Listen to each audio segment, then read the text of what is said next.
Hello what's guys, क्या हाल चाल है। फायर फोर्स के सीजन 3 का 4th एपिसोड आ चुका है। मुझे पता है गाइस, काफी टाइम हो गया मैंने इसका एपिसोड नहीं डाला है, तो प्लीज मुझे माफ कर दीजिए क्योंकि मुझे इन एनिमे से कोई अच्छा रिस्पांस नहीं मिल रहा है। पर लेकिन कोई नहीं गाइस, मैं इसको फिर भी एक्सप्लेन करूंगा क्योंकि अब इसको शुरू कर ही लिया है तो इसको खत्म भी करेंगे। तो चलिए फिर बिना देरी के वीडियो को शुरू करते हैं।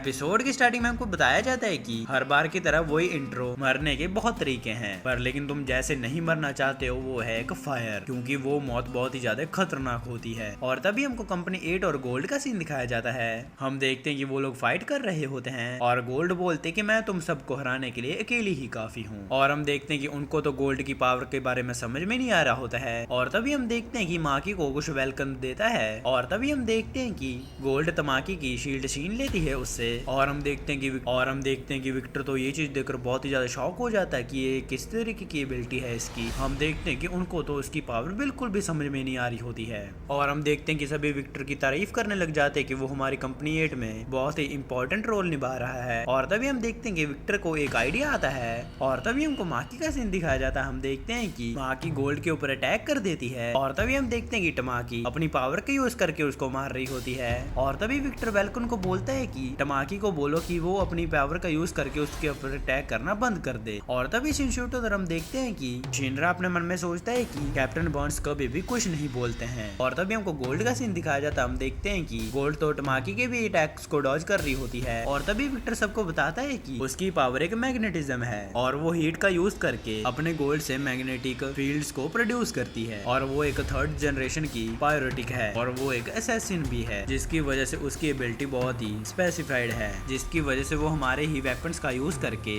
हमारे ही ऊपर अटैक कर रही है। और तभी हम देखते हैं कि गोल्ड उनके ही वेपन्स का यूज करके उनके ऊपर अटैक करने लग जाती है। और तभी हम देखते हैं कि टमाकी के हाथ में कुछ बॉल टाइप होती है। और तभी वेलकन बोलता है कि ये फायर पावर को बूस्ट करने के लिए है, जो कि आयरन ऑक्साइड और एल्यूमिनियम पाउडर से बना है। और जब इसको फायर से लाइट अप किया जाता है ये थर्मामीटर रिएक्शन को जनरेट करता है, जो कि बहुत ही पावरफुल होती है। और तभी हमको पास्ट का सीन दिखाया जाता है। हम देखते हैं कि टमाकी वेलकन को बोलती है कि मेरी फायर पावर शिनरा और आर्थर की जितनी पावरफुल नहीं है, तो इसलिए क्या तुम मेरे लिए कोई ऐसा टूल बना सकते हो। और वेलकन बोलता है कि कोई बात नहीं, इसको तुम मुझे पर छोड़ दो। और हम देखते हैं कि वो उनके ऊपर अटैक कर देती है और वहाँ पर बहुत ही बड़ा धमाका हो जाता है। पर लेकिन हम देखते हैं कि उनको तो कुछ भी नहीं होता है। और गोल्ड बोलते कि हमारी एबिलिटी बहुत ही ज्यादा अच्छी है और हम लोग तो हीट रेजिस्टेंस है। और तभी हम देखते हैं कि वो टमाकी की बेल्ट का यूज करके उसको मारने लग जाती है। और तभी कैप्टन बोलते हैं कि हम सब अपनी पैंट उतार देते हैं क्योंकि ये लोहे को कंट्रोल कर सकती है, जिसकी वजह से हम देखते हैं कि वो सभी अपनी पैंट को उतार देते हैं। और तभी हम देखते हैं कि बीच में लीसा आ जाती है और वो बोलती है कि क्या तुम लोग मुझे भूल गए? तुम लोगों को पता है ना मेरी एबिलिटी मैग्नेटिक फ्लेम्स की ही है, तो इसलिए जब तक मैं यहाँ पर हूँ तो मैं इसकी पावर को कंट्रोल कर सकती हूँ।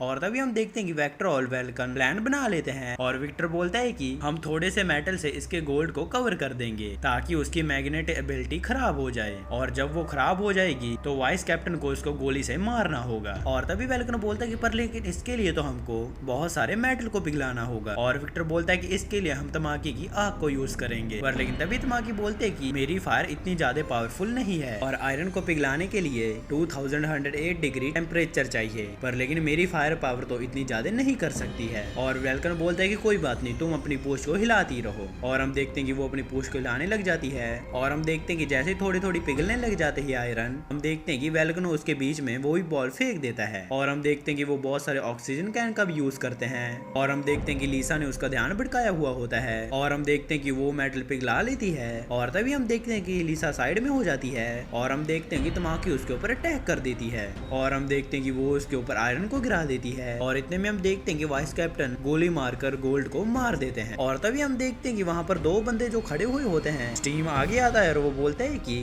गोल्ड अब मर चुकी है तो आगे का अब मैं संभालता हूँ। और तभी तमाकी बोलती है कि तुम लोगों ने कंपनी 8 की पर्सनैलिटी और टीम वर्क का मजाक उड़ाया था, तो इसलिए अब तुम सबको मरना होगा। और तभी हम देखते हैं कि स्टीम अपनी पावर का यूज करता है। और हम देखते हैं कि वो विंड टॉर्नेडो बना लेता है। और इतने में हम देखते हैं कि विक्टर उसकी पावर को भी एनालाइज कर रहा होता है। और विक्टर बोलता है कि मेरे हिसाब से ये फ्लेम्स के एयर फ्लो को कंट्रोल कर रहा है और इसका क्या मतलब है मुझे भी नहीं पता है। और हम देखते हैं कि स्टीम अपनी पावर का यूज करके उनको तो बहुत गंदा मार रहा होता है। और तभी हम देखते हैं कि स्टीम अटैक करने ही वाला होता है, पर लेकिन तभी हम देखते हैं कि बीच में आर्थर आकर उसको डॉज कर जाता है। और स्टीम बोलता है कि तुम क्या चीज हो, तुम सभी तो मेरे सामने कुछ भी नहीं हो। पर लेकिन हम देखते हैं कि उसके बोलते बोलते ही आर्थर तो उसको मार गिराता है और हम देखते हैं कि एक लास्ट बंदा बचा हुआ होता है और वो ये चीज देखकर तो बहुत ही ज्यादा शॉक हो जाता है और वो अपने मन में सोचता है कि इस बंदे ने एक ही अटैक करके उसको कैसे मार गिराया। और तभी वाइस कैप्टन नवा बोलता है कि तुम कहाँ पर रह गए थे और आर्थर बोलता है कि मैं तो अपने घोड़े से नीचे गिर गया था। और तभी सीन शिफ्ट होकर हम देखते हैं कि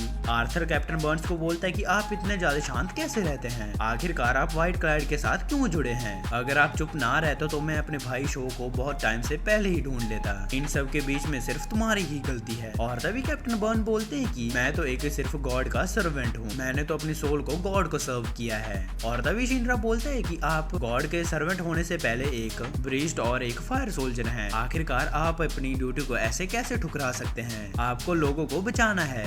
और तभी कैप्टन बर्न बोलते हैं कि मैंने इस दुनिया के लिए बहुत ही ज्यादा पूजा की है और आखिरकार अब जाकर मुझे मेरी पूजा का आंसर मिला है और अब बस मेरा एक ही मकसद है, पूरी दुनिया को सूरज में बदलना है। और तभी शिनरा बोलते हैं कि मैं पक्का एक हीरो बनूंगा और पूरी दुनिया को बचा लूंगा। और तभी कैप्टन बर्न बोलते हैं कि कैप्टन ओबाई के अंदर इंसेक्ट को इंजेक्ट करो और हम देखते हैं कि वहां पर खड़ा हुआ बंदा कैप्टन ओबाई के अंदर उस इंसेक्ट को कैप्टन ओबाई की बॉडी के अंदर लगा देता है और हम देखते हैं कि कैप्टन ओबाई तो बहुत चिल्ला रहे होते हैं और उनकी आंखें लाल हो जाती हैं। और इसी के साथ हमारा ये एपिसोड खत्म हो जाता है। गाइस मुझे कमेंट करके बताइए कि आपको ये वीडियो कैसी लगी। और हाँ, मुझे इस सीरीज पर गाइस अच्छा रिस्पांस नहीं मिल रहा है, जिसकी वजह से मैं इसकी एपिसोड कम डाल रहा था, पर लेकिन गाइस चिंता मत कीजिए, हम इस एनिमे को जरूर एक्सप्लेन करेंगे। और अगर आप चाहते हैं कि मैं कोई और एनिमे एक्सप्लेन करूँ तो आप मुझे कमेंट सेक्शन में बता सकते हैं, मैं आपके कमेंट्स को जरूर पढ़ूंगा। और कमेंट्स में फीडबैक देते जाना कि आपको वीडियो कैसी लगी। अगर वीडियो नहीं भी पसंद आई तो कमेंट्स में फीडबैक देते जाना ताकि मैं उसको फ्यूचर में इम्प्रूव कर सकूँ। वीडियो पसंद है तो वीडियो को लाइक और चैनल को सब्सक्राइब करके जरूर जाना। मैं जा रहा हूँ, आप भी अपना जरूर ध्यान रखना। मैं मिलता हूँ आपको नेक्स्ट वीडियो में। Thanks for watching.